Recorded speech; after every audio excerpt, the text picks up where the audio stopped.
कुंज विहारी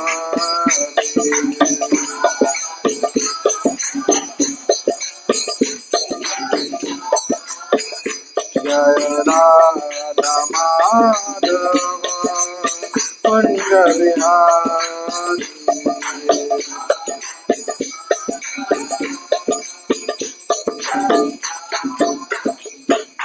हरे कृष्णा कृष्ण कृष्णा हरे हरे हरे राम राम राम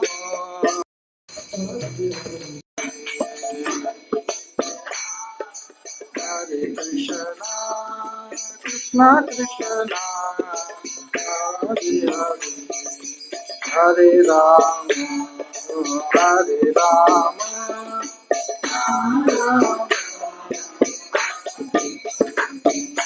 हरे कृष्णा कृष्ण कृष्णा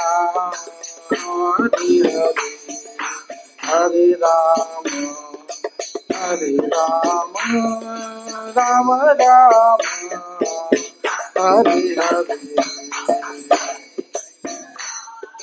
हरे कृष्णा कृष्ण कृष्णा हरे हरे हरे राम राम राम हरे कृष्णा कृष्ण कृष्णा हरे हरे हरे राम राम राम हरे हरे हरे कृष्णा हरे हरे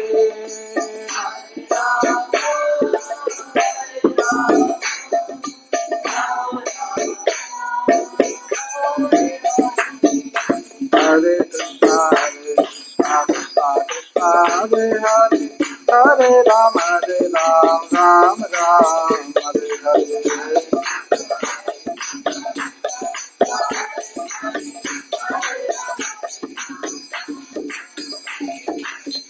हरे कृष्णा कृष्णा हरे हरे हरे राम राम हरे हरे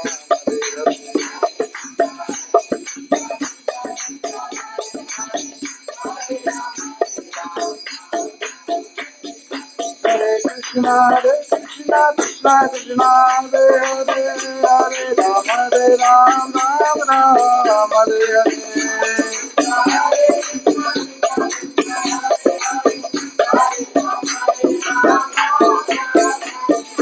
हरे कृष्णा कृष्णा कृष्णा हरे हरे हरे राम राम हरे हरे हरे कृष्णा कृष्णा हरे हरे हरे राम राम हरे हरे हरे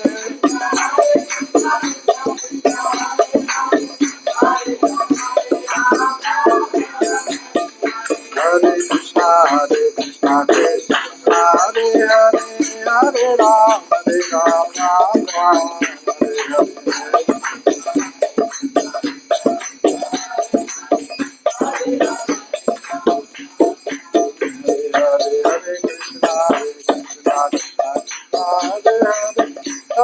राम राम हरे हरे हरे कृष्णा कृष्णा कृष्णा हरे हरे हरे राम राम हरे हरे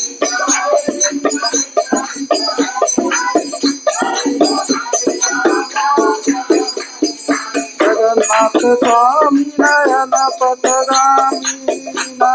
पथगामी भवतु मे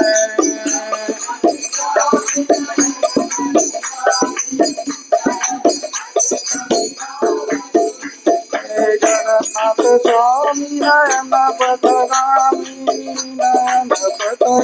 भवतु मे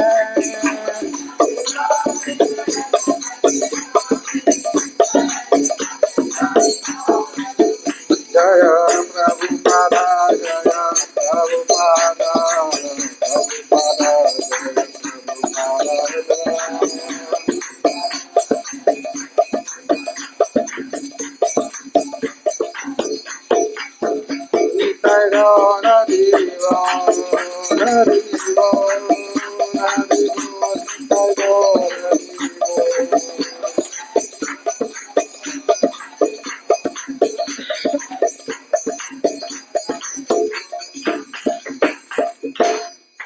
प्रेमानंदे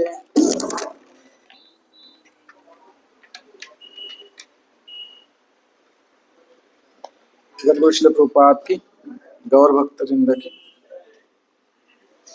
ओम अज्ञानतिमिरन्धस्य ज्ञानाञ्जनशलाकया चक्षुरुन्मिलितं येन तस्मै श्रीगुरवे नमः। श्रीचैतन्यमनोभीष्टं स्थापितं येन भूतले स्वयं रूप कदा मह्यं ददाति स्वपदान्तिकं। वन्देऽहं श्रीगुरो श्रीयुतपदकमलं श्रीगुरून् वैष्णवान् च श्रीरूपं साग्रजातं सहगण रघुनाथान्वितं तं सजीवं साद्वैतं सावधूतं परिजनसहितं कृष्णचैतन्यदेवं श्रीराधा कृष्णपादान् सहगण ललिता श्रीविशाखान्वितांश। नमो विष्णुपादाय कृष्णप्रेष्ठाय भूतले श्रीमते भक्तिवेदांत स्वामी निति नामिने। नमस्ते सारस्वती देवी गौरवाणी प्रचारिणे निर्विशेष शून्यवादी पाश्चात्य देश तारिणे। हे कृष्णा करुणा सिंधु दीनबंधु जगतपते गोपेश गोपिका कांत राधा कांत नमस्तुते। तप्त कांचन गौरांगी राधे वृंदावनेश्वरी वृषभानुसुते देवी प्रणमामि हरिप्रिये। वाञ्छाकल्पतरुभ्यश्च कृपा सिन्धुभ्येव च पतितानां पावनेभ्यो वैष्णवेभ्यो नमो नमः। जय श्री कृष्ण चैतन्य प्रभु नित्यानंद श्री अद्वैत गदाधर श्रीवासादि गौर भक्तवृंद। हरे कृष्णा कृष्णा कृष्णा हरे हरे हरे राम राम राम हरे हरे। हरे कृष्णा कृष्णा कृष्णा हरे हरे हरे राम राम राम हरे हरे। हरे कृष्णा कृष्णा कृष्णा हरे हरे हरे राम राम राम हरे हरे। हरे कृष्णा। आपका सबका स्वागत है आज के संडे फीस्ट रविवारी प्रीति भोज कक्षा में। और आप सबका मैं बहुत कृतज्ञ हूँ। आप सब लोग टाइम निकाल के आए हैं जानने के लिए आत्म साक्षात्कार के बारे में, मैं कौन हूँ, है कि नहीं। ये जो है तो बॉडी है, बट मैं एक्चुअली कौन हूँ। सो मनुष्य नाम सहस्रेषु कश्चित् यतति सिद्धये यतताम अपि सिद्धानां कश्चिन् मामेति तत्वतः। भगवद गीता में श्लोक आता है 7.3। मनुष्य नाम सहस्रेषु है ना, सहस्र लोगों में, हजार लोगों में कोई एक मनुष्य नाम सहस्रेषु। उसमें बताया गया है कि किस प्रकार से हजारों लोगों में कोई प्रयास करता है भगवान को जानने का, या तो खुद के बारे में जानने का कि कौन हूँ मैं कहाँ से आया हूँ और मैं कहाँ जा रहा हूँ। और उसमें भी जो प्रयत्न करता है उसमें भी बहुत विरला ही भगवान का कोई भक्त बन पाता है ना। सो आप सब लोग उन सहस्र लोगों में, लेकिन नीमच में कितने सारे लोग हैं, पर कितने लोग आ रहे हैं बहुत कम, गिनने तो बहुत गिन सकते हैं आप। 3 4 8 12 16 20 24 25 26 तो मतलब 50 भी नहीं है। सो ये बहुत जरूरी है जानना। ये जो नॉलेज है बहुत जरूरी है, स्कूल में नहीं दिया जाता। इसलिए प्रभुपाद जी ने, जब प्रभुपाद जी अमेरिका गए थे तो उन्होंने बोला कि ऐसी यूनिवर्सिटी, आपका ऐसा डिपार्टमेंट कहाँ है जहाँ पे पता करते हैं कि आत्मा क्या होता है ना। मनुष्य जब मर जाता है तो कहाँ जाता है वो, एक्चुअली क्या होता है उसके साथ। सो प्रभुपाद जी ने चालू किया। जब प्रभुपाद जी अमेरिका में गए थे, सो टोक्यो में थे प्रभुपाद जी। सो उस टाइम पे जन्माष्टमी थी, तो प्रभुपाद जी, नया ही सेंटर था एकदम। सो प्रभुपाद जी बोले कि चलो आज हम दिन भर कृष्ण लीला पढ़ेंगे। तो उनके डिसाइपल सब बैठ गए। फेस्टिवल था, तो हमारे फेस्टिवल जन्माष्टमी तो बहुत कुछ होता है, तो नया ही ओपन हुआ था तो ज़्यादा कुछ था नहीं वहाँ पे। तो बोले कि आज हम कृष्ण लीला पढ़ के जन्माष्टमी सेलिब्रेट करेंगे। तो सुबह से चालू हो गए। मॉर्निंग प्रोग्राम के बाद सब लोग बैठ के प्रभुपाद बैठे हुए आसन पे, आंख के बंद करके प्रभुपाद सुन रहे हैं। और एक एक भक्त एक एक चैप्टर पढ़ने लगे। सन्यासी बैठे थे, 4 सन्यासी थे प्रभुपाद के साथ, तमाल कृष्ण महाराज और बाकी 3, और बाकी सब गुवाहाटी, टोक्यो, जापान के जो भक्त थे, ज्यादा नहीं थे, थोड़े से ही थे, तो सब लोग बैठ गए। तो सुबह से चालू हो गया कृष्ण लीला पढ़ना। सुबह से शाम हो गई, रात हो गई, 9 बज गए। फिर प्रभुपाद बोले कि, प्रभुपाद स्टार्टिंग में बोले कि अगर हम कंटिन्यू पढ़ते रहेंगे तो पूरा कृष्ण लीला पढ़ के हो जाएगा आज। पर ऐसे हुआ नहीं। प्रभुपाद जी पूछे तो कितना टाइम बाकी है, तो 12 बजे तक होगा कि नहीं, कृष्ण के जन्म तक। तो भक्त लोग बोले, तमाल कृष्ण गोसाई महाराज बोले कि नहीं प्रभुपाद, नहीं हो पाएगा। तो प्रभुपाद बोले ठीक है। तो बोले लाओ। तो प्रभुपाद ने संस्कृत वर्सेस पढ़ना चालू कर दिया। तो सिर्फ संस्कृत वर्सेस पढ़ते गए प्रभुपाद जी 2 घंटा। उसके बाद मतलब सुबह से रात तक वही कृष्ण लीला पढ़ रहे प्रभुपाद। बाकी सब सन्यासी के डंडे थे हाथ में, तो ऐसे झुकते थे बीच बीच में, सोते थे ना वो, तो ऐसे झुक जाते थे डंडे। सो बट प्रभुपाद एकदम अटेंटिवली आंखें बंद करके सुन रहे थे। तो आज भी हम वही करने वाले हैं, वर्सेस पढ़ने वाले हैं। ट्रांसलेशन भी पढ़ेंगे, बीच बीच में पढ़ने का प्रयास करेंगे क्योंकि कवर नहीं होगा। उसके पहले थोड़ा बेसिक बेसिक के बारे में थोड़ा बताना चाहिए। बेसिक बहुत जरूरी है। सो अगर समझो क्वेश्चन पूछा जा रहा हो, तीन तीन लोग, 3 माता जी और 3 प्रभु जी आंसर देंगे, ठीक है। हाथ खड़े करेंगे तो बहुत अच्छा है, हाथ खड़े नहीं करेंगे तो मैं किसी को भी बोलूंगा। तो अपना फंडा ये है बाबा। तो क्वेश्चन ये है कि समझो आपके सामने भगवान आते हैं, कृष्ण आपके सामने आते हैं, तो आप उनसे क्या मांगेंगे? सिंपल क्वेश्चन है ना। आपके सामने अगर भगवान आते हैं तो आप उनसे क्या मांगेंगे? भगवान मेरे को सो कॉल्ड, आपको जो भी चाहिए, है ना। भगवान सब कुछ देने के लिए क्या बोलते हैं, बात मतलब दे सकते हैं सब कुछ। सो आपके सामने अगर भगवान आते हैं तो आप भगवान से क्या मांगेंगे? हाथ ऊपर करेंगे तो बहुत बढ़िया है, ठीक है। पहले एक यहाँ, फिर एक यहाँ, ठीक है। 1 2 तीसरा बाकी है, हाँ ठीक है ब्रो। अच्छा, भक्ति मांगेंगे श्रीमती राधा रानी की, कृष्ण, ठीक है। अब कुछ कमेंट नहीं करेंगे अभी। Very good, thank you. हाँ यहाँ पे, यस माता जी। हाँ, वाह, वेरी गुड, थैंक यू। आपका नाम क्या है? Saanvi, thank you. हाँ, जगन्नाथ जी को ही मांग लेंगे। वेरी गुड, इंटेलिजेंट है आप, थैंक यू। यस, यहाँ पे कौन माता जी? यस, भक्ति मांगेंगे, भक्ति करेंगे, very good, thank you very much. और कौन था? हाथ ऊपर किया था, हाँ ब्रो, उनके साथ ही रहना है, thank you very much. Yes, यहाँ पे 2 हाथ ऊपर के। तीसरा, तीसरा नहीं बोलेंगे तो मैं अक्कड़ बक्कड़ बॉम्बे को चालू कर दूंगा। जल्दी से बोले, प्रभु जी हम कुछ नहीं मांगेंगे, हमें कुछ नहीं चाहिए। ठीक है। सो आपने बहुत अच्छा बताया, जैसे भगवान को ही मांग लेंगे। आप इतने देर से अटेंड कर रहे हैं और मुझे बताया गया है कि अभी दोपहर को जब से किया है तब तो बहुत कम लोग आते हैं जो सच में आगे बढ़ना चाहते हैं भक्ति में, वही लोग आ रहे हैं, तो अच्छी बात है। सो यस, बहुत अच्छा है भगवान को ही मांग लेना, है ना।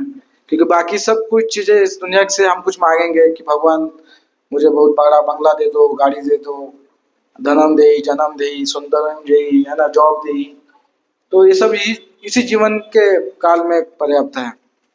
तो एक कहानी आती है, जैसे एक राजा जा रहा था जंगल में से और एक बूढ़ी औरत थी जो लकड़ी काट के उसका जीवन गुजारती थी।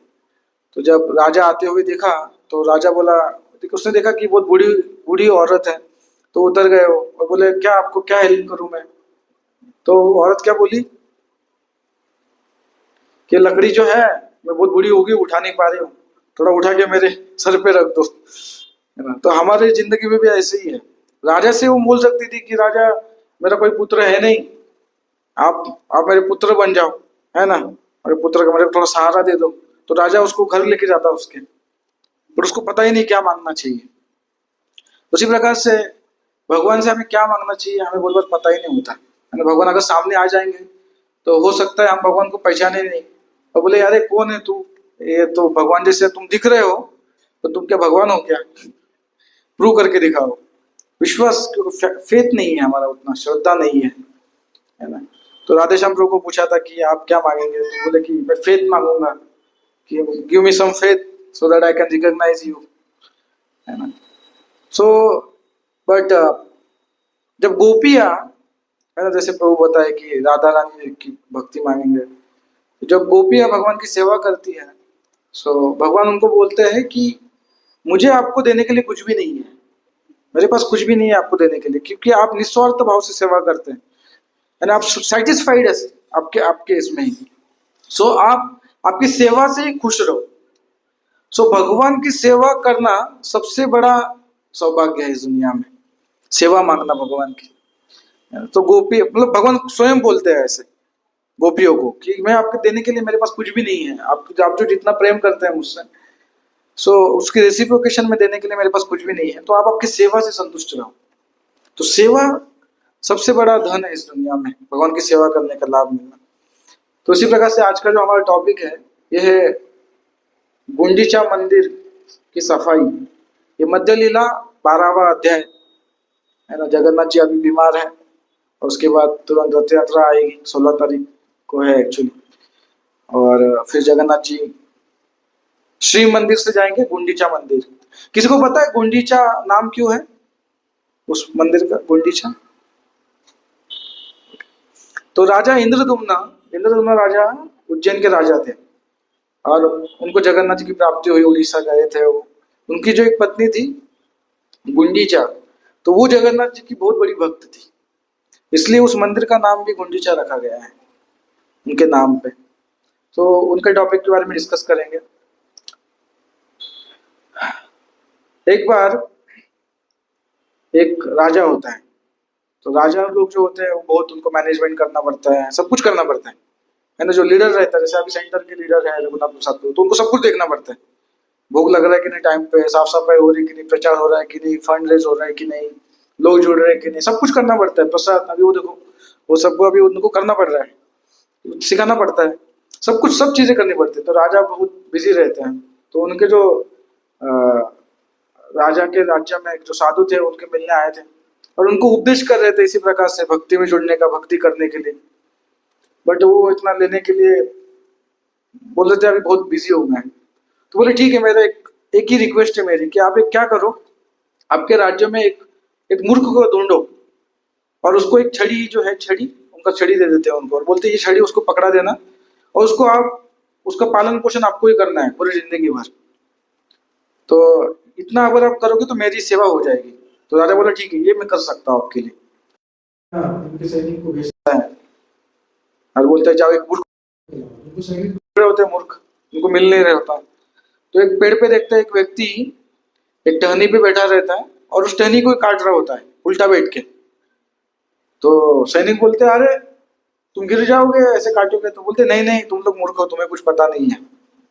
तो वो बोलते हैं हाँ ये सही आदमी, ये मूर्ख आदमी है, इसको उसको ही पकड़ के राजा के पास लेके जाते हैं। तो राजा उसको छड़ी पकड़ा देता है, और बोलता है तुम्हें पूरे राज्य में घूमना है, तुम्हें कुछ काम करने की जरूरत नहीं है, मैं तुम्हें पूरा तुम्हारा ख्याल रखूंगा, तुम्हारी फैमिली का ख्याल रखूंगा, सब कुछ, कोई टेंशन नहीं। ऐसे पूरे दिन बीत जाते हैं, राजा बूढ़ा हो जाता है। फिर राजा क्या करता है, सबको बुलाता है, अपने जो मंत्री होते हैं, संतरी होते हैं, पत्नियां होती है, बच्चे, सबसे मिलता है।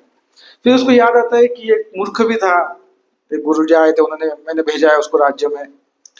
तो मंत्री को बोलता है जाओ उसको बुला के लाओ, मैं उससे मिलना चाहता हूँ। तो वो आता है, तो वो देखता है कि राजा लेटा हुआ है। तो बोलता राजा क्या हुआ, आप ऐसे लेटे हुए हो? तो बोलता है कि मैं बहुत दूर जा रहा हूँ, इसलिए अभी मैं लेटा हुआ आराम से। बोलता अच्छा अच्छा, दूर जा रहे हो, तो क्या आप आपके मंत्रियों को लेके जा रहे हो साथ में? तो राजा बोलता है नहीं नहीं, मंत्रियों को लेके नहीं जा रहा, मैं अकेला ही जा रहा हूँ। तो बोलता है अकेले मत जाइए आप, कम से कम आपके सेना को लेके जाइए, आपको प्रोटेक्ट करेगी थोड़ा, है ना, प्रोटेक्शन देगी आपको, आप कहीं जा रहे हो। तो बोलता नहीं नहीं, सेना को भी लेके नहीं जा सकता मैं। तो बोले ठीक है, फिर आप आपके पत्नियों को लेके जाओ, कम से कम वो आपको हेल्प करेंगी, प्रसाद बना के खिलाएंगी। तो बोलते हैं नहीं नहीं, उनको भी लेके नहीं जा सकता मैं। तो वो विचार करता है कि राजा जा कहाँ रहा है। तो बोलता है ठीक है आप कहीं भी जा रहे हो, बट एक काम करिए आप फिर कुछ जर्नी प्रसाद लेके बना के लेके जाइए टिफिन, तो आके आपको दिक्कत ना आए। तो राजा बोलता है कि नहीं वो भी लेके नहीं जा सकता। तो बोलता है वो भी लेके नहीं जा सकता, फिर आप एक काम करिए कुछ धन लेके जाइए, सब राज्य आपका ही है, इतना सारा धन है आपके पास, वो धन लेके जाइए, उससे कुछ आपको हेल्प मिलेगी जाते जाते। तो बोलता है कि नहीं धन भी लेके नहीं जा सकता। तो बोलता है कि सब ये बातें छोड़ो। राजा बोलता है कि तुम्हें समझ में नहीं आएगा, तुम मूर्ख हो, तो तू एक काम करो कि तुम्हारे जैसा कोई एक मूर्ख मिलेगा ना तो उसको एक छड़ी पकड़ा देना, तुम भी अभी बूढ़े हो गए हो, है ना। सो तुम्हें पूरा तुम्हारा ख्याल रखा जाएगा, बट तुम किसी और को तुम्हारा सेवा दे दो राज्य को घूमने का। वो तुरंत क्या करता है, राजा के हाथ में वो छड़ी थमा देता है। तो राजा को एकदम गुस्सा आता है, बोलता है अरे मेरे को ही दे रहे हो। तो बोलते हैं हाँ तुम ही सबसे बड़े मूर्ख हो, तुम इतने पूरे जीवन भर इतना मेहनत किए, कष्ट किए, सब कुछ किए, और अभी जब तुम जा रहे हो तुम कुछ भी लेके नहीं जा पा रहे हो। तो राजा को समझ में आता है कि ये कोई साधारण व्यक्ति तो नहीं दिख रहा है, इस प्रकार से बातें कर रहा है। तो बोलते हैं तुम कौन हो। तो बोलता है कि मैं उसी साधु का शिष्य हूँ, उन्होंने मेरे को आदेश दिया था इस प्रकार से सेवा करने का। तो राजा को फिर समझ में आता है कि उसने क्या गलती की। तो पूरा जीवन हमारा इसी प्रकार से निकल जाता है, सब चीजें करने में, है ना। जब छोटे रहते हैं तो खेलने कूदने में, घूमने फिरने में, पढ़ाई करने में, फिर जॉब के लिए मेहनत करते हैं, है ना, फिर शादी करते हैं, फिर बच्चों के पीछे पीछे, फिर धीरे धीरे हम बूढ़े हो जाते हैं, फिर पोतों को खिलाते हैं, पोतों को स्कूल में छोड़ के आते हैं। देखे होंगे ना आप लोग, टीवी देखते देखते उसी में टाइम चला जाता है। श्री श्री गौरताय की। बट जिसके लिए लाइफ मिला है वो हम भूल ही जाते हैं कि हम क्या करने आए थे इस दुनिया में, इस लाइफ किस लिए मिला था। इतनी सारी योनियां हैं, है ना, पशु पक्षी क्या क्या है, कीटक कितने सारे चल रहे हैं यहाँ पे। बट ये मनुष्य शरीर हमें मिला, हायर थिंकिंग पावर मिली हमें, बट हम कभी यूज ही नहीं किया इसको। तो मनुष्य जीवन जिस लिए मिला है वो प्राप्त करने का प्रयास करना चाहिए। बाकी खाना पीना, सोना, रहने के लिए मकान, ये सब तो अपने आप मिल ही रहा है सबको, है ना। कोई ऐसा नहीं है, जब जब कोई कुत्ता रास्ते पे सो जाता है और कोई बहुत अच्छे बंगले में सोफे पे तो बेड पे सो रहा है, जो सोने का जो आनंद है ना वो सेम ही है। पर मनुष्य जीवन उसके लिए नहीं मिला, इसी ऊपर उठने के लिए मिला है। कोई बोल सकता है कि बहुत मेहनत करके मैं अंबानी बन जाऊंगा, बट क्या अंबानी खुश है उसके जीवन में? अभी अंबानी को पूछना पड़ेगा, है ना। बट हमारे एक अमरीश प्रभु है, तो फोर्ड कंपनी के मालिक हैं। तो वो जब आए थे मुंबई में, वो क्लास दे रहे थे, वो बोल रहे थे कि आप लोग जो भी सोचते हैं मुझे जिंदगी में चाहिए, सब कुछ है मेरे पास, पर जो खुशी जो आनंद भक्तों के संग में मिलता है वो मुझे वहां पे नहीं मिलता। अपने अपने कर्म के हिसाब से सबको सब कुछ मिल जाता है, बट ये जो भक्ति जो है वो अपने कर्मों के हिसाब से नहीं मिलती, ये भक्तों के कृपा से मिलती है। इसलिए जिसलिए मनुष्य जीवन मिला है वो हमें करने का प्रयास करना चाहिए।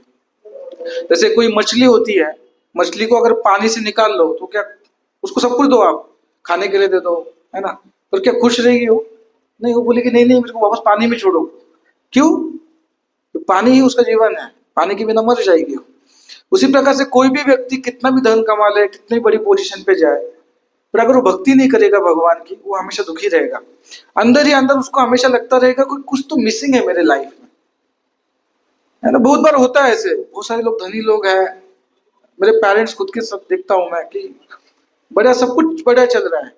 हमारे यहाँ पे एक माता जी थी, क्या नाम था उनका, अभी जस्ट रिसेंटली बॉडी शो रहा, हाँ कृष्णानंदनी माता जी। सो उनके पुत्र सब बड़े बड़े, मतलब एक आईएएस है, बड़े बड़े पोजीशन पे है सब लोग बड़े बड़े पोजीशन पे हैं, पर माता जी बोली कि नहीं मैं मंदिर में रहूंगी। तो मतलब मैं 6 साल से तो मैं ही देख रहा हूँ मंदिर में, तो इसके पहले से ही माता जी वहां पे मंदिर में रह रही है। तो सब पुत्रों सब कुछ फैसिलिटीज है उनके पास, पर फिर भी वो मंदिर में रह रही थी, क्योंकि माता जी इंटेलिजेंट थी, हर रोज 64 माला जप करती थी, और इतने वयोवृद्ध होने के बाद भी हर रोज मंगल आरती क्यों आती थी वो। सो हम देख सकते हैं, और जब वो बॉडी लीव की, एक्चुअली सब लोग कीर्तन कर रहे हैं और बहुत अच्छे से, कोई मतलब किसी कुछ प्रॉब्लम नहीं। तो उनको पता चला, उन्होंने सीरियसली लिया इस मनुष्य जीवन को, इसलिए परफेक्ट परफेक्टेड हर लाइफ। तो हमें समझना चाहिए, जैसे प्रकार से मछली को कुछ भी चीजें दो, खुश नहीं रह सकती, उस प्रकार से आप सब कुछ दे दो, है ना, नए नए फोन लेके दे दो, नए कपड़े ले लो। हमारे गिरिराज स्वामी महाराज है, उनकी बहन जो है उसके पास 72 पेयर्स थे चप्पल के। कितने? 72, 720। मतलब साल में एक चप्पल एक बार भी पहनेगी तो 2 साल में एक बार एक नंबर आएगा उसको। समझ में आ रहा है ना? 2 साल में एक चप्पल, एक एक चप्पल पहनेगी तो 720 पेयर। तो जब वो उसके माता पिता ने पूछा कि क्या चाहिए तुम्हें बर्थडे को, तो बोली कि अभी नए चप्पल रिलीज हुए हैं। होता है ऐसा, आपको पता नहीं होगा तो बता रहा हूँ जस्ट। नए नए बड़े फैंसी चप्पल, तो बोली मुझे वो चप्पल चाहिए। उसके बोला तुम्हारे पास इतने ऑलरेडी चप्पल है। वो रोने लगी, वो खाना फेंक दिया उसने। तो गिरिराज महाराज निकल गए घर से। बोले सब कुछ होने के बावजूद भी सेटिस्फाइड नहीं उसकी लाइफ में। सेटिस्फेक्शन इस प्रकार से नहीं आता। तो जब भगवान की कोई सेवा करता है निस्वार्थ भाव से, जैसे हम देखते हैं बाहर के लोग भी बहुत बार, है ना, पानी का लगा देते हैं, नहीं तो कुछ फ्री में खाना बांटते हैं, नहीं तो कंबल बांटते हैं, नहीं तो हॉस्पिटल खोलते हैं। तो उनसे उनको सेटिस्फेक्शन मिलता है, क्योंकि निस्वार्थ सेवा। उसी प्रकार से अगर भगवान की कोई सेवा करता है, भगवान एक जड़ की तरह है। अच्छा, वृक्ष के जड़ में अगर पानी कोई डालेगा तो पूरे वृक्ष को पानी मिलेगा। ऐसे पेट में कोई खाना डालेगा, पूरे शरीर को उसका फायदा होगा। उसी प्रकार से भगवान सबके मूल है ना। तो भगवान को कोई अगर सेवा करता है तो सभी के पास वो सेवा पहुंचती है, सभी सभी लिविंग एंटिटीज के पास। तो हम आप लोगों को भी पता होगा कृष्णा का फेमस पास्ट टाइम, जब पांडव लोग जब वनवास में थे, तो दुर्वासा मुनि चले गए वहां पे 60,000 शिष्यों को लेके। सो द्रौपदी ने ऑलरेडी उनका प्रसाद ले लिया था, तो अक्षय पात्र जो था वो प्रसाद अभी नहीं है उसमें कुछ। सो वो प्रार्थना करने लगे कृष्ण से, प्लीज बचाइए। कृष्ण तुरंत आ गए वहां पे, तो बोले द्रौपदी को कुछ खिलाओ, मुझे भूख लगी है। द्रौपदी बोली, वो माफी मांगने लगी। उसको बहुत बुरा लगा कि भगवान को खिलाने के लिए भी मेरे पास कुछ नहीं, तो रोने लगी वो।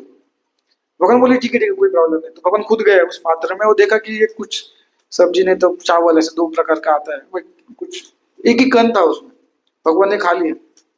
तो दुर्वासा मुनि के सब शिष्य भी एकदम, उनको लगा पेट ज्यादा ही भर गया मतलब।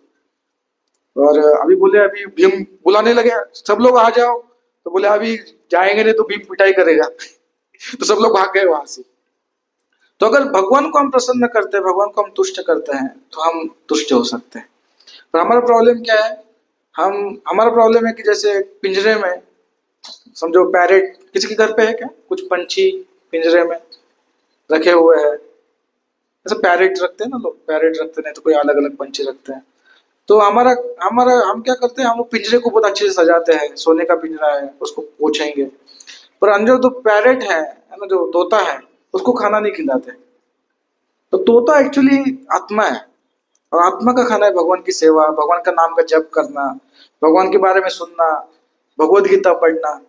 ये उसके लिए एक्चुअली खाना है।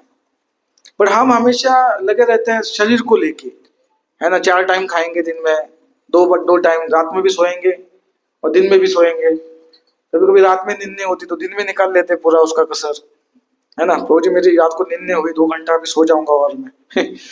सो हमारा सिर्फ बॉडी पे ध्यान रहता है। जैसे अभी हमारा घड़ी पे ध्यान रहेगा, हाँ क्या 1:30 बज गया, प्रभु का लेक्चर खत्म नहीं हो रहा, क्या बात है, आप थोड़ा ज्यादा ही बोल रहे हो जी। तो क्यों ध्यान है हमारा कि भूख लग रही है अभी, तो हम शरीर के प्लेटफॉर्म पे हैं। तो अगर हम जानना चाहते हैं, अगर सच में हम आत्म साक्षात्कार करना चाहते हैं, तो हम जो ये मूल चीजें जो है, भगवान के नाम का जप करना, हर रोज भगवान का दर्शन लेना, जैसे मंगल आरती देखता हूँ कुछ लोग बहुत सिंसियर है, सो हर रोज मंगल आरती में आते हैं। जब मंगल आरती में आते हैं तो एक्चुअली भगवान हमें देखते हैं, और दर्शन आरती में जब हम जाते हैं 7:30 बजे, तो हम भगवान को देखने के लिए जाते हैं। सो हमें देखना है कि क्या करना चाहते हैं हम, भगवान हमें देखे या हम भगवान को देखें।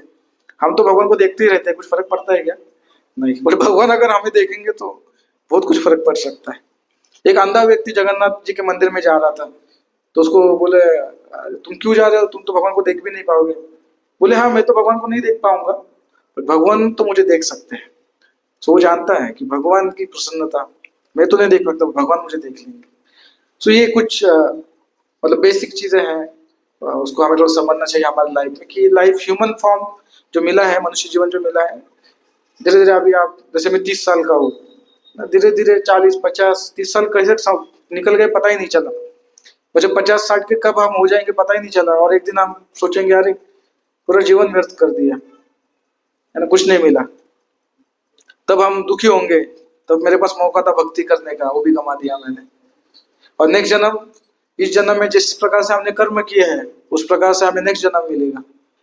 तो इसलिए हमें बहुत सीरियसली सोचना चाहिए हर रोज। भक्तिविनोद ठाकुर बोलते 15 दिन में एकादशी को हमें सोचना चाहिए कि लास्ट 15 दिन में मैंने क्या किया, भक्ति की कि नहीं, मैंने कुछ एडवांसमेंट की कि नहीं, है ना। तो ये छोटी छोटी चीजें जब हम छोड़ेंगे तभी कुछ हायर चीज मिल पाएंगे। अगर कोई चाहता है कि मैं भगवान का दर्शन करूं, तो उनको सब छोटे, भगवान के लिए कुछ करना पड़ेगा, दिखाना पड़ेगा सिंसियरिटी।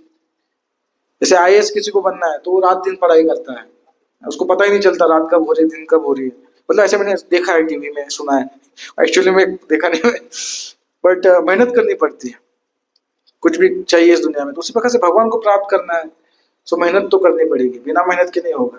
तो जो हमारा आलस्य है उसको छोड़ना पड़ेगा, और जो भगवान चाहते हैं, भगवान चाहते हैं हम उनके नाम का जप करें। इसलिए चैतन्य महाप्रभु आके सिखाए, हरे नाम हरे नामे केवलम कलो नास्ते व नास्ते व नास्ते गतिरन्यथा। तो वो जब हम करेंगे तो हम सुखी होंगे। तो अभी यहाँ पे भी चैतन्य महाप्रभु इस पास्ट टाइम में दिख रहा है, अभी दिखा, मतलब बता रहे हैं कि किस प्रकार से हमें भगवान की सेवा करनी चाहिए। सो मैं जल्दी जल्दी पढ़ूंगा, और जहाँ पे थोड़ा एक्सप्लेन करने की जरूरत पड़ेगी वहां पे मैं एक्सप्लेन करूंगा। पर अच्छा है, कोई सो नहीं रहा, मैं देख रहा हूँ सब एकदम जग रहे हैं और ध्यानपूर्वक सुन रहे हैं। So thank you very much.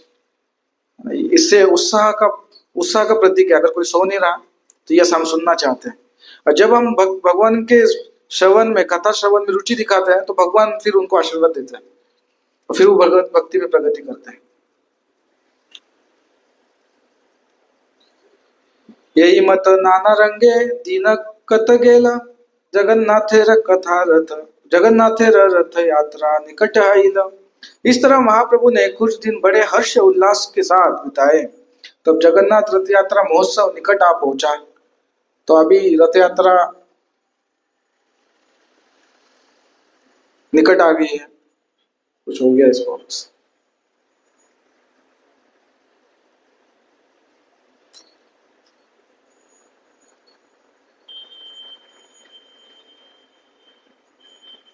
आगे पीछे कैसे करते इसको?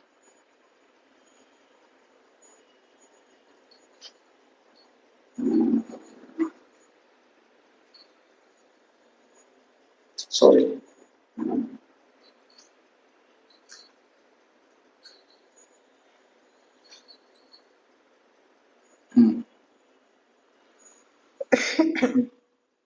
प्रथमे काशी मिश्र प्रभु बोलाइला, परीक्षा पात्र सार्वभौमे बोलाइया अनिला।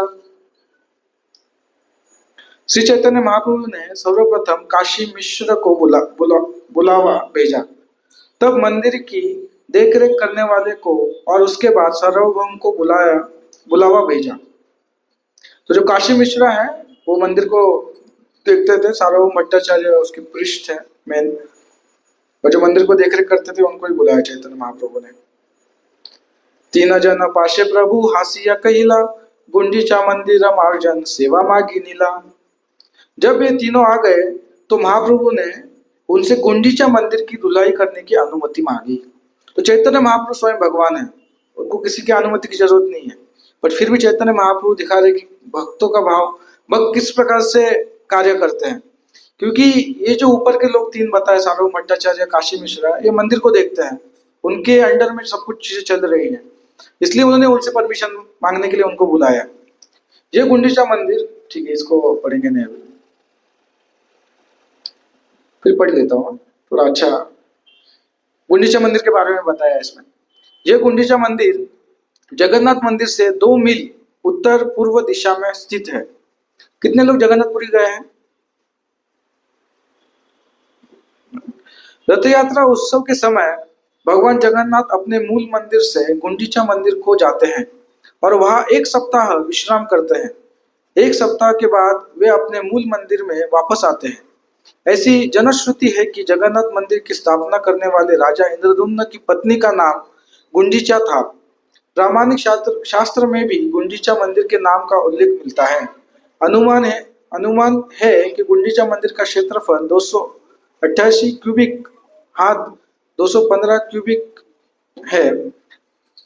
एक क्यूबिक लगभग 1.5 फुट के बराबर माना जाता है। मुख्य मंदिर भीतर से 36 क्यूबिक इंटू 30 क्यूबिक है और कीर्तन भवन 32 क्यूबिक इंटू 30 क्यूबिक है। तो प्रभुपाद ने बताया, इसका वर्णन किया है। परीक्षा कहे आमी सब सेवक तुम्हार, ये तुम्हारा इच्छा से ही कर्तव्य हमार। गुंडीचा मंदिर की धुलाई करने की महाप्रभु की याचना सुनकर परीक्षा अर्थात मंदिर के निरीक्षक ने कहा, हे महोदय, हम सभी आपके सेवक हैं और आप जो भी कुछ इच्छा करेंगे उसे पूरा करना हमारा कर्तव्य है ना। तो चैतन्य महाप्रभु जो भी कहेंगे उसका पूरा करने का कर्तव्य हमारा है। विशेष राजार आज्ञा है छे हमारे, प्रभु आज्ञा ही से शीघ्र करिवारे। तो राजा प्रताप रुद्र जो थे उन्होंने आज्ञा दी थी कि चैतन्य महाप्रभु जो भी बोलेंगे तुरंत कर देना है, विलंब नहीं करना है। तुम्हारा योग्य सेवा नहे मंदिर मार्जन, यही एक लीला कर ये तुम्हारा मन। तो सब लोग वो लोग बोल रहे हैं कि मंदिर की सेवा, मंदिर की साफ सफाई करना आपकी सेवा नहीं है, बट अगर आप करना चाहते हैं तो ये आपकी कोई लीला है ना। क्योंकि भगवान, अगर भगवान समझो भक्ति विनोद स्वामी महाराज पे आते हैं और साफ सफाई करना चालू करेंगे तो रघुनाथ प्रसाद प्रभु क्या करेंगे? रघुनाथ प्रसाद प्रभु लोटपुट करने लगेंगे, महाराज आप मत करिए, है ना, पैर पकड़ लेंगे उनका, महाराज नहीं नहीं सॉरी हमारी गलती है, हमने मंदिर साफ ठीक से नहीं किया, हम करेंगे महाराज, अभी आप छोड़ दीजिए। सही बात है ना। जैसे एक बार क्या हुआ कि मेरी मम्मी की तबीयत ठीक नहीं थी, वो बीमार थी, तो प्रसाद होने के बाद बर्तन रखे थे, तो पिताजी मतलब मेरे को बोला जा रहा था कि जाके तुम बर्तन घिसो, तो मैं थोड़ा भक्ति में नहीं आया था, तो मैं थोड़ा आओ कर रहा था, मैं नहीं करूंगा ऐसे। तो मेरे पिताजी गए और बर्तन घिसने लगे और सो वो देख के मेरे को अच्छा नहीं लगा, फिर मैं गया, बोला नहीं नहीं ठीक है मैं तो घिस लेता हूँ। तो उसी प्रकार से है। तो भगवान मंदिर साफ करना, भगवान आप मत करिए, हम कर सकते हैं, पर अगर आप करना चाहते हैं तो ये आपकी लीला है, इस प्रकार से बोल रहे हैं। किंतु घट समर जानी बहुत चाहिए, आज्ञा देह आज सब यहाँ न आनी दिए। मंदिर की धुलाई करने के लिए अनेक घड़ों तथा झाड़ू की आवश्यकता होगी, अतएव आप मुझे आदेश दे, मैं ये सारी चीजें तुरंत ले आता हूँ। तो जब भी कुछ सेवा दी जाती है ना, तो एक जो इंचार्ज है उसको देखना चाहिए कि उस सेवा के आवश्यक जो जो चीजें हैं वो उपलब्ध है कि नहीं। समझो मुझे कोई आपको झाड़ू लगाना है, पर झाड़ू ही नहीं है, तो फिर पहले मेरे को सोचना, मैं पहले परेशान हो जाऊंगा, नहीं झाड़ू ही नहीं है, पर झाड़ू खरीद के लाऊं। इसलिए जो जिम्मेदार व्यक्ति है उसको प्रयास करना चाहिए जो सेवा को जो आवश्यक चीजें हैं उसको उपलब्ध करके देना।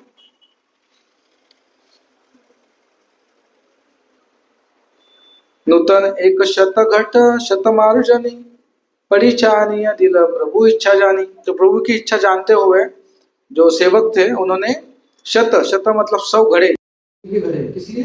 पानी डाल के बोलने के लिए, और शत मार्जनी मतलब आरदिने प्रभात हस्ते सवार लिपिल चंदन। तो जब दूसरे दिन जब मुंजीचा मार्जनम करना था तो सब भक्त लोग जमा हो गए, अनाउंसमेंट हो गई कि चैतन्य महाप्रभु साफ सफाई के लिए जा रहे हैं। तो सब लोग भक्त लोग एकदम प्रेम से जमा हो गए और चैतन्य महाप्रभु ने क्या क्या स्वयं के हाथ से चंदन लगाया सब भक्तों को। तो ये पहले इस प्रकार से होता था, अभी भी किया जा सकता है। श्री हस्ते दिल सवारे एक मार्जनी, सब गना लाया प्रभु चलीला अपनी। फिर उन्होंने अपने हाथ से हर भक्त को एक एक झाड़ू दी और इन सबको अपने साथ लेकर महाप्रभु गुंडीचा गए। तो सबको है ना चंदन लगाया और फिर सबको एक एक झाड़ू दे दिया।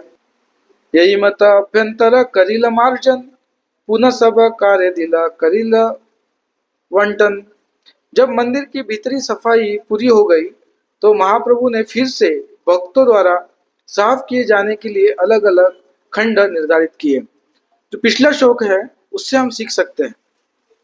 यद्यपि सारे भक्तों ने धूल का ये बात बोल के मैं नाम लूंगा, यद्यपि सारे भक्तों ने धूल का एक ढेर लगाया था, किंतु श्री चैतन्य महाप्रभु का ढेर उससे भी बड़ा था। इसे क्या सीख सकते हैं हम? जो भी हम साधना करते हैं हमारे जीवन में, कोई जप करता है, मंगल आरती में आता है, जो भी सेवाएं करता है मंदिर में, है ना, उससे उसका हृदय का शुद्धिकरण होता है। फिर भगवान को प्रसन्न करने से भगवान जो साफ सफाई करेंगे ना, उतना साफ सफाई हम कभी नहीं कर सकते। हमारे में से कोई भी नहीं बोल सकता कि भगवान मैंने इतना पूरा जीवन मैंने इतना जप किया, आपको मेरे को भगवत धाम लेके जाना ही पड़ेगा। भगवान किसी के, प्रभुपाद जी बोलते हैं, not God is not your father servant, है ना, आपके बाप का नौकर नहीं है। तो भगवान को प्रसन्न करना इंपॉर्टेंट है। तो यहाँ पे जो बताया गया है, भगवान ने सबसे ज्यादा साफ सफाई की। तो हमें कभी कभी ना ऐसे क्या बोलते हैं, गर्व आ जाता है कि देखो मैं कितना भक्ति कर रहा हूँ, है ना, मैं देखो कितना माला करता हूँ। तो भगवान वो प्रसन्न, उससे प्रसन्न नहीं होते, है ना। हम कितना भी प्रयत्न करेंगे, हमने करोड़ों जन्मों से पाप करते आए हुए हैं, अभी भी इस जन्म में भी बहुत सारे किए भक्ति में आने के पहले। तो ढेर लगा, हमारा भी एक ढेर लग सकता है गोवर्धन पर्वत की तरह, है ना। तो उसको अगर साफ करने हम जाएंगे, बहुत डिफिकल्ट है। पर अगर भगवान चाहे तो उसको एक चुटकी में साफ कर सकते हैं, है ना। गोवर्धन पर्वत उठा लिया था ना लेफ्ट हैंड में, छोटे उंगली पे। तो भगवान के लिए बहुत आसान है साफ करना। पर अगर हम खुद के प्रयास से करने का प्रयास करेंगे तो बहुत टाइम लगेगा। इसलिए हमें प्रयास करना चाहिए कि मैं किस प्रकार से भगवान को प्रसन्न करूं।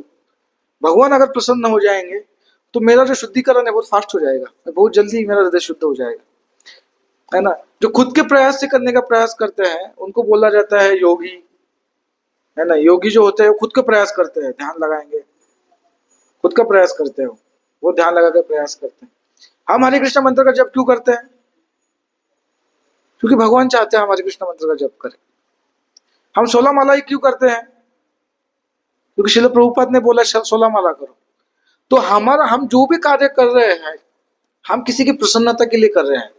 अगर प्रभुपाद जी प्रसन्न हो जाएंगे तो प्रभुपाद जी भगवान के शुद्ध भक्त हैं। तो प्रभुपाद जी अगर प्रसन्न हो जाएंगे तो भगवान प्रसन्न हो जाएंगे।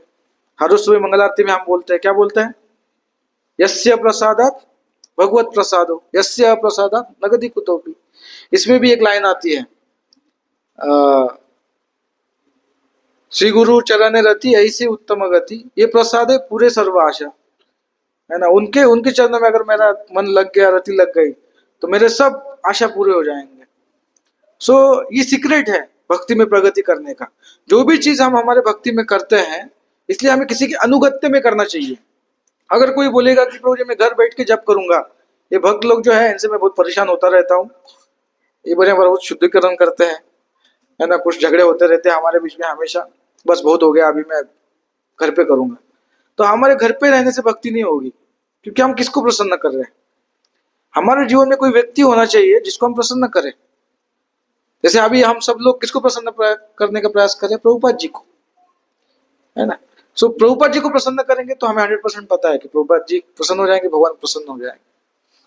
तो इसलिए चैतन्य महाप्रभु यहाँ पे बता रहे हैं कि हम कितना भी हमारे प्रयास करेंगे, पर जब तक कृष्ण की कृपा नहीं आती तब तक हम भक्ति में मतलब आगे नहीं बढ़ सकते, नहीं तो हमारा हृदय शुद्ध नहीं हो सकता। ये जो पीछे लीला लगी है, दामोदर लीला, है ना, इसमें भी क्या दिखा है? यशोदा माता कितनी प्रयास करती है, पूरे गौशाला के डोरी लेके आके बांध बांध के बांधने का प्रयास करती है भगवान को। बांध पाती? नहीं बांध पाती, बहुत प्रयास करती है। वो जब कृष्ण देखते हैं कि यशोदा माता इतनी प्रयास कर रही है, वो हंस भी रही है, क्योंकि उसको आश्चर्य हो रहा है कि मेरा बेटा इतना छोटा है, मैं इतनी रस्सी लेके आ गई बट फिर भी वो बंद नहीं रहा, हमेशा 2 उंगली शॉर्ट पड़ता है। तो 2 उंगली क्या है? एक एक उंगली है भक्त का प्रयास। और जो भी चीजें करते हैं हमारे लाइफ में, सुबह मंगल आरती करना, है ना, जप करना, भागवतम क्लास सुनना, प्रसाद लेना, सिर्फ प्रसाद लेना, है ना, कोई सेवा करना, ये हम भगवान को दिखाने के लिए करते कि भगवान मैं आपसे प्रेम करता हूँ, मैं वापस आना चाहता हूँ, मैं अभी सुधरने का प्रयास कर रहा हूँ, मैंने बहुत जन्म यहाँ पे बिता दी है, अभी प्लीज कृपा करिए मेरे ऊपर, ये हम बताने का प्रयास करते हैं। फिर जो दूसरी उंगली है, जो दूसरी उंगली शॉर्ट पड़ रही थी, वो भगवान की कृपा होती है। तो जब भगवान की कृपा होती है, सब चुटकी में सब नाश हो जाता है ना, तब वो बांध पाई भगवान को। उसी प्रकार से प्रभुपाद जी को एक बार क्वेश्चन पूछा गया कि प्रभुपाद जी अगर किसी को भगवत धाम जाना है, कितना टाइम लगेगा भगवत धाम जाने के लिए? प्रभुपाद जी बोले, 1 second, are you not reading my books? तुम मेरे बुक्स नहीं पढ़ते क्या? मैंने लिखा है उसमें, एक सेकंड में कोई भगवान के पास जा सकता है, भगवान को प्रसन्न कर सकता है ना। पर वो सेकंड जब एक्चुअली प्रभुपाद जी मतलब डिस्क्राइब कर रहे थे, सो उस एक सेकंड के लिए हमें प्रयास करना चाहिए कि भगवान हमारे ऊपर कभी ना कभी प्रयत्न मतलब कृपा करेंगे। भगवद गीता का 6वें अध्याय का 24 नंबर श्लोक आप पढ़िए, उसमें बहुत अच्छा प्रभुपाद जी बताते हैं। प्रभुपाद जी बताते हैं कि जो रिजिडली प्रैक्टिस करता है उसके लिए सक्सेस गारंटेड है। जो बहुत अच्छे से भक्ति करने का प्रयास करता है उसको 100% सक्सेस मिलेगा। एग्जांपल देते हैं गौरिया, उसको क्या, स्पैरो स्पैरो स्पैरो को एग्जांपल लेते हैं, चिड़िया कि एक बार चिड़िया के जो अंडे होते हैं वो सागर लेके चला जाता है। तो चिड़िया जाती है सागर के पास, बोलती है समुद्र प्लीज मेरे जो अंडे हैं मेरे वापस कर दो। तो समुद्र देवता हंसने लगता है और वापस नहीं करता। तो चिड़िया बोलती है कि नहीं, अगर तुम वापस नहीं करोगे मेरे अंडे तो मैं तुम्हें सुखा दूंगी। तो वो और हंसने लगता है। तो चिड़िया क्या करती है, थोड़ा थोड़ा पानी, चिड़िया की चोंच में कितना पानी आएगा, छोटा सा उठा के ऐसे बाजू में डालने लगती है। तो सब पंछी जो होते हैं वो भी हंसने लगते हैं और ये न्यूज चली जाती है गरुड़ तक। तो गरुड़ को जब पता चलता है कि उसकी छोटी बहन इतनी मेहनत कर रही है, इतना प्रयास कर रही है, तो गरुड़ जी वहां पे आ जाते हैं और बोलते हैं समुद्र तुम प्लीज इसके अंडे वापस कर दो, नहीं तो मैं तुम्हें सुखा दूंगा। समुद्र देवता को पता है जो गरुड़ जो है भगवान विष्णु के वाहन है और उनमें सामर्थ्य है, शक्ति है कि मुझे सुखा सकते हैं, तो उनके अंडे वापस दे देती है। तो हमारे जो प्रयास है वो उस चिड़िया की तरह ही है, बट हमें उतना भी हम प्रयास नहीं करेंगे तो हम यहीं पे फंसे रहेंगे। इसलिए हमें सीरियस होना है उस चिड़िया की तरह और सीरियसली प्रयास करना है हम अच्छे से भक्ति करें, है ना। एक जो समाज होता है वो आगे क्यों नहीं बढ़ पाता, क्योंकि वो हमेशा दूसरों में दोष देखता है, कमियां देखता है ना। अरे क्या समझो कुछ चाट बना दिया तो बोलेंगे अरे मेरा नाम नहीं डाला इसमें, मैं भी तो हूँ, है ना, मैं भी तो इंचार्ज हूँ, मैं भी तो ये सेवा करता हूँ, इतना सेवा करता हूँ, मेरा भी तो नाम डालना चाहिए, मेरा भी तो नंबर देना चाहिए इसमें। अरे इस कभी कभी होता है अरे इसका नंबर दिया मेरा नंबर नहीं दिया, मैं जाऊंगा ही नहीं अभी सेवा करने के। पर अगर कोई सोचे कि मैं भगवान की सेवा करना चाहता हूँ तो ये सब चीजें आएंगी ही नहीं इसमें, है ना। वो छोटी से छोटी भी सेवा करने के लिए रेडी रहेगा। तो हम हमारे प्रयास से सिर्फ भगवान को प्रसन्न करने के लिए दिखाते हैं कि भगवान मैं प्रयास कर रहा हूँ, मुझे पता है मेरा इतना सामर्थ्य नहीं है। जैसे भगवान राम जी का भी पास टाइम आता है, हनुमान जी बड़े बड़े पत्थर लेके आ रहे होते हैं सेतु बनाने के लिए, है ना, बहुत बड़े बड़े वानर बहुत बड़े बड़े पत्थर लेके आते हैं। अभी भी हम्पी में जाएंगे, मैं गया था 2017 में, अभी बड़े बड़े पत्थर है, बहुत बड़े बड़े पत्थर। तो बोले कहाँ से आए, तो बोले वानर लेके आ रहे थे सेतु बनाने के लिए, पर सेतु बन गया तो उन्होंने उधर ही रख दिया, इतने बड़े बड़े पत्थर है। तो हनुमान जी डाल रहे थे पत्थर, तो एक गिलेरी गिलेरी बोलते हैं, वो बीच में आ रही थी, बोले साइड हो जाओ, क्या तुम बीच बीच में परेशान कर रही हो। तो राम जी उनको टोक दिए, बोले तुम जितना सेवा कर रही हो वो भी उतना ही सेवा कर रही है, वो उसके सामर्थ्य के हिसाब से सेवा कर रही है, तो तुम तुम्हारे सामर्थ्य के हिसाब से सेवा कर रहे हो, और मैं तुम दोनों से भी खुश हूं। उसी प्रकार से हर एक व्यक्ति को अपने अपने सामर्थ्य के हिसाब से सेवा करना चाहिए। ऐसे नहीं बोलना चाहिए कि प्रभु जी आ, वो इंचार्ज है उनको ज्यादा सेवा करना चाहिए, मैं थोड़ा कम करूंगा, अरे उसको ही ज्यादा सम्मान मिलता है उसको करने दो, मैं पीछे पीछे रहूंगा। नहीं, हमें आगे जाके भगवान की सेवा करने का प्रयास करना चाहिए। हमें जाके बोलना चाहिए प्रभु जी क्या सेवा करूं मैं, है ना। जब भी हम भगवान के सामने जाते हैं हमें भगवान से प्रार्थना यही करनी चाहिए कि भगवान मैं आपकी क्या सेवा कर सकता हूँ। कल मैं पास टाइम पढ़ रहा था प्रभुपाद जी का, सो फोन आता है, उनको फोन गर्ग मुनि को प्रभुपाद जी फोन करते हैं, और जैसे ही प्रभुपाद जी फोन करते हैं, फोन पे बहुत रेयरली प्रभुपाद जी बात करते थे, तो जब भी प्रभुपाद जी का आवाज सुनते वो दंडवत प्रणाम कर देते फोन पे ही तो ये रिस्पेक्ट है। फिर जब उठते हैं तो बोलते कि Prabhupada ji how can I serve you, मैं कैसे आपकी सेवा कर सकता हूँ। ये भाव होना चाहिए। हमें यहाँ पे आके देखना चाहिए कि मैं कितना सेवा कर रहा हूँ, ये नहीं देखना चाहिए कि मेरे लिए कितना ये लोग कर रहे हैं, है ना, मेरे लिए क्या क्या सेवा ये कर रहे हैं, मेरे लोग को कितना अच्छा प्रसाद खिला रहे हैं, मतलब पता नहीं मतलब क्या क्या होता है, बट फिर भी हमें ये नहीं सोचना चाहिए कि ये लोग मेरे लिए क्या कर रहे हैं, हमें सोचना चाहिए मैं क्या कर रहा हूँ। ये जगन्नाथ जी आपके है ना, ये नीमच में आए हैं आपके ऊपर कृपा करने के लिए। आप मतलब आप बहुत भाग्यशाली है। जगन्नाथ जी स्वयं इस्कॉन में पहली पहली जो डिटीज मूर्ति जो आई है जगन्नाथ जी स्वयं आए, वो भी रूपट जी ऐसे लेके नहीं आए, स्वयं आए गए। उनके उनके जो माता जी थी, मालती माता जी, वो एक स्टोर में गई थी लंदन में, तो उधर गई, उनको 3 डॉल थे तो उनको अच्छे लगे, तो उन्होंने चोरी करके दो दो जेब में डाल के लेके आई हो और प्रभुपाद को दिए, बोले प्रभुपाद जी ये मेरी तरफ से गिफ्ट। और जैसे ही प्रभुपाद ने देखे तो उन्होंने टेबल पे रखा और दंडवत कर दिया। तो जगन्नाथ जी और सुभद्रा को लेके आए थी, फिर प्रभुपाद जी बोले कि और एक वहां पे होगा, तो बोले हाँ हाँ वहां पे और एक है। तो बोले ये लो, ये पैसे दे के लेके आना। तो फिर वो जाके पैसे लेके बलराम जी को लेके आई। तो इस प्रकार से जगन्नाथ जी आए और फिर पहली रथ यात्रा हुई लंदन में। तो जगन्नाथ जी स्वयं आए। तो जगन्नाथ जी बहुत कृपालु है एक्चुअली इस्कॉन के भक्तों के ऊपर। यहाँ पे भी हम देखते हैं, रघुनाथ भक्त ने मना किया बताने के लिए, वो अभी कुछ चीजें हुई तो, बट ठीक है, वो बहुत कृपा कर रहे हैं आपके ऊपर। तो आपको प्रयास करना चाहिए कि मैं कैसे सेवा करूं भगवान का, छोटी बड़ी जो भी सेवा हो। ठीक है, तो यहीं पे मैं विराम देता हूँ। किसी का कुछ क्वेश्चन है तो पूछ सकते हैं। शशि गौर निताय की जय, श्री प्रहलाद से नरसिंह भगवान की। किसी का कोई सवाल? कोई सवाल नहीं? समझ में आया कि कुछ समझ में नहीं आया?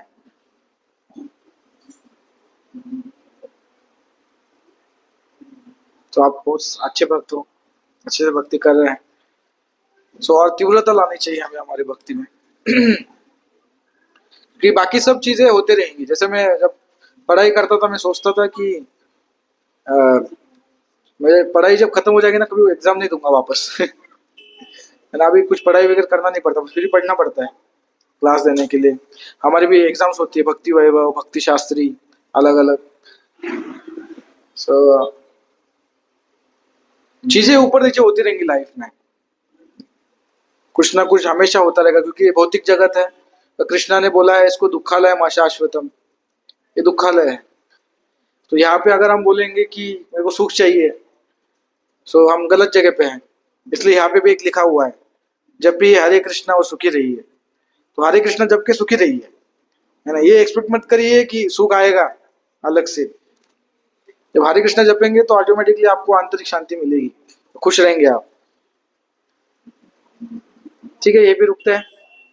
तो आप सबका मैं कृतज्ञ हूँ। आपने पता नहीं आप कितना, मतलब आपको हेल्प कर पाया मैं। और आप भक्ति करते रहेंगे तो भगवान आपके ऊपर जरूर कृपा करेंगे। प्रभुपाद की